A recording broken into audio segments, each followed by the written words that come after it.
தமிழ் சினிமாவில் வெற்றி கொடிக்கட்டு பகவதி, சாமி, அன்பை சிவம், அருள், திருப்பாச்சி, ஐயா, திருப்பதி, நாடோடிகள் 2, சாயம், மெய்ப்பட பேசு உள்ளிட்ட பல படங்களில் குணச்சித்திர ரோலில் நடித்து வந்தவர் நடிகர் பெஞ்சமின். நடிகர் விஜய், அஜித், விக்ரம் படங்களில் ஒரு சில காட்சிகளில் நடித்து பிரபலமான பெஞ்சமின் சமீபத்தில் மரணம் அடைந்த போண்டாமணிக்கு கேப்டன் விஜயகாந்த் மறைவு சமீபத்தில் எமோஷனலாக பேசியிருந்தார். சமீபத்தில் அளித்த பேட்டியொன்றில் தினமும் சாப்பாடு எடுத்து வருவார், கலகலன்னு காமெடி பண்ணிக்கிட்டே இருப்பார். ஒரு முறை படத்தின் ஹீரோயின் அதாவது நடிகை சதா வந்திருப்பதை பார்த்து பெஞ்சமின் சூப்பர் ஃபிகர் வருது பார், என்ன சார் என்று கூச்சமுடன் நான் கேட்டதற்கு ஃபிகர் தானே அவங்க என்று கூறுவார்.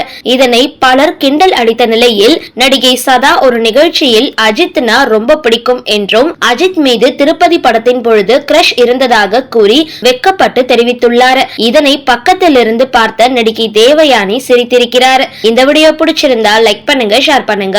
மேலும் இது மாதிரி வீடியோஸ்லாம் தெரிஞ்சுக்க மறக்காம யோகி டாக்ஸ் சேனலை சப்ஸ்கிரைப் பண்ணுங்க.